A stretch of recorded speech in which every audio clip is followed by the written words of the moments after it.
అమ్మా నువ్వురా వెళ్ళొద్దాం. ఏ పోవే, ఆ పాడు కొంపకి ఎవరొస్తారు? పోయినసారి వెళ్ళి మీ నాని బండిడి చాకరీ చేయించింది. అక్కడికి వెళ్ళి అవన్నీ ఎవరు చేస్తారు? నేను రానమ్మా, నువ్వు కావాలంటే వెళ్ళు.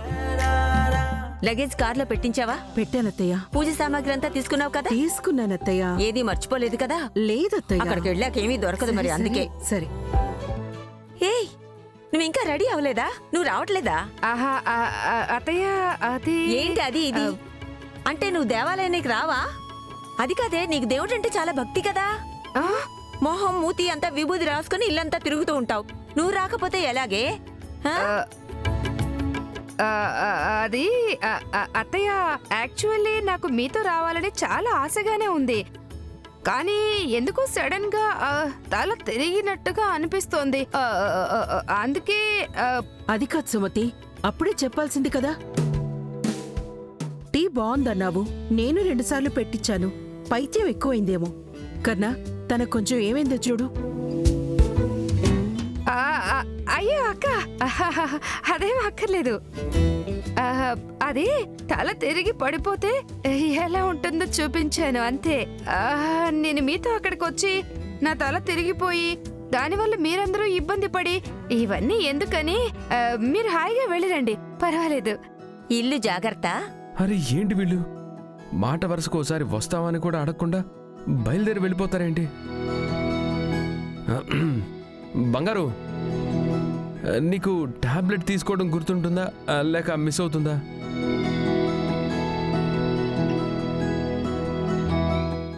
అంటే మర్చిపోతావని అడిగానంతే. ఓ పని చెయ్యి, టైంకి ఫోన్ చెయ్యి. ఆ టాబ్లెట్స్ వేసుకోమని చెప్పు, వేసుకుంటాను. ఏంటి, అంతేగా? బంగారు, గుర్తు చేయడానికి నువ్వు ఉండాలి, నాతో రా అనకుండా ఫోన్ చేయమంటావేంటి? అదే మీరు మాత్రం ఓకేనా? అక్కడ ఏదైనా మీకు అవసరం అయితే? అయ్యో, మన మేకజడ సొంతూరు కర్ణా అది. మారి గుడిలో శివభక్తుడు ఉన్నాడంట. అతను సేమ్ డిటో నీలాగే ఉంటాడట కర్ణా. అయినా నువ్వు మాతో పాటు వస్తే బాగుండేది కదా కన్నా. కాదా? ఏ మాలతి, నీకు కొంచెమైనా బుద్ధుందా అసలు? పాపం వాడికి ఎన్ని పనులుంటాయి, హాస్పిటల్, ఆపరేషన్లు, అవి ఇవిని. వాడిని ఇక్కడే ఉన్నాయి, రెస్ట్ తీసుకుంటాడు. మనం వెళ్ళొచ్చేద్దాం. ఏ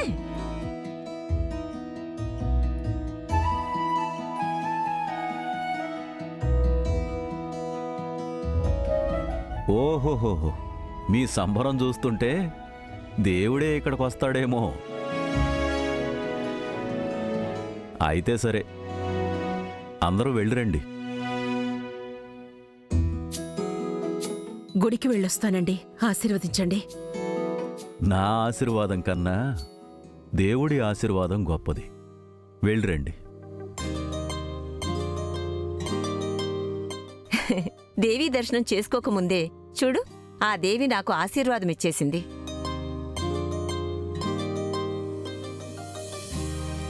నువ్వింకా తయారవలేదా? వా, నాన్నకైనా అనిపించింది. థ్యాంక్స్ దేవుడా. ఊరికే వాడిని ఒత్తిడి పెట్టద్దు. వాడికి బోల్డ్ పనులున్నాయి. ఊరికే వాడికి ఏవేవో చెప్పొద్దు మీరు. మేము వెళ్ళొస్తాం, బాయ్. వస్తాం సుమతి, జాగ్రత్త. టీ ఎక్కువ తాగొద్దు. నువ్వు తల తిరిగి పడిపోతే వీళ్ళేదో తప్పుగా అనుకుంటారు, సరేనా? పద. రాధిక పద. అన్నయ్య bye, see you, miss you.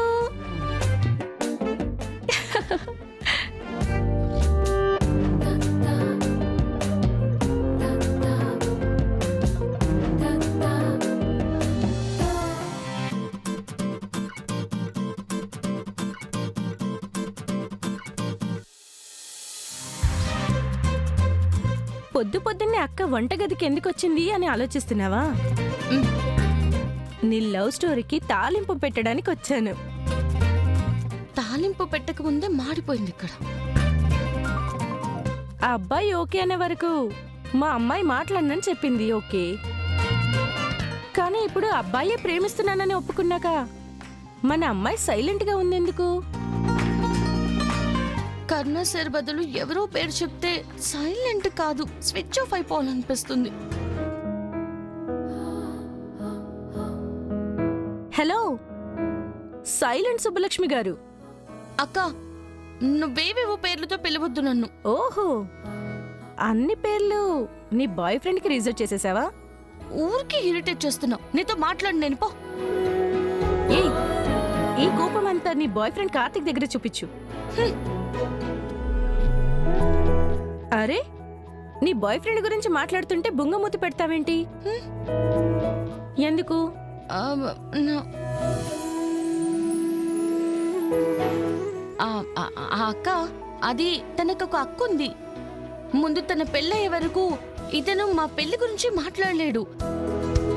అందుకే అది గ్యారెంటీ అయ్యే వరకు నేను ఏం మాట్లాడను. హ్మ్. అయితే ఈలోగా మన ఇంట్లో మాట్లాడడానికి ఏముంది? మళ్ళీ తేజస్ వాళ్ళ అమ్మ నాన్నలాగా వాళ్ళ అమ్మ నాన్న కూడా ఒప్పుకోకపోతే? ఒప్పుకోవాల్సింది కర్ణ సార్ అక్క. లేదు లేదు లేదు, నేను నువ్వు కూర్చొని దీని గురించి తర్వాత మాట్లాడుకుందాం. ఇప్పుడు వద్దులే అక్క, ప్లీజ్. హ్మ్. అది సర్లే. చూడు, మళ్ళీ ఇలా వాయిదా వేస్తూ ఉంటే సీరియస్ అయిపోతుంది విషయం, అర్థమైందా? ఊరికే అని తలూపడం కాదు, ముందు వెళ్ళి కార్తీక్తో మాట్లాడు. అది ఒక పని చేస్తాను, నేను నీతో వస్తాను. అమ్మ తల్లి, ఈ విషయం నేనే మాట్లాడుకుంటాను. ప్లీజ్ నన్ను వదిలేసి. సుబ్బి, గణపతి విగ్రహం చేయబోతే విగ్రహం ఎలుకలా అయిందంట. ఆ కార్తీక్ గనక నా చేతికి చిక్కాడంటే వాణ్ణి మాత్రం మొదలుపెట్టను.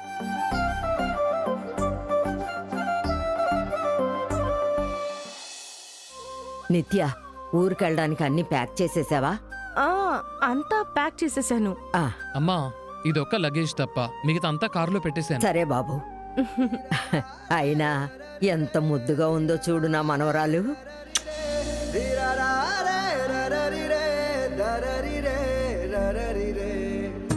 ఓ మేడం, మనం వెళ్తుంది మారి గుడికా లేక మీ అత్తగా? చాలు ఇంకా ఆపేసి, బాగుంది. ఏంటి నువ్వు? ఏంటే ఇద్దరు గుసగుసలాడుకుంటున్నారు? చూడు శాంతి, నీ మనవరాలు నన్ను రెచ్చగొడుతుంది. ఏయ్, అక్కే కదా రెచ్చగొడుతోంది, పర్వాలేదు. అక్కైతే కోడి రెక్కలా ఆడుస్తుందా? మొత్తానికి నా ఇద్దరు మనవరాళ్ళు ఈ రోజు ఎంత అందంగా ఉన్నారో చూడండి. నా దిష్టే తగులుతుందేమో. తు. శాంతి, నువ్వు అంతే గోర్జియస్ గా కనపడుతున్నావు. అయ్యో,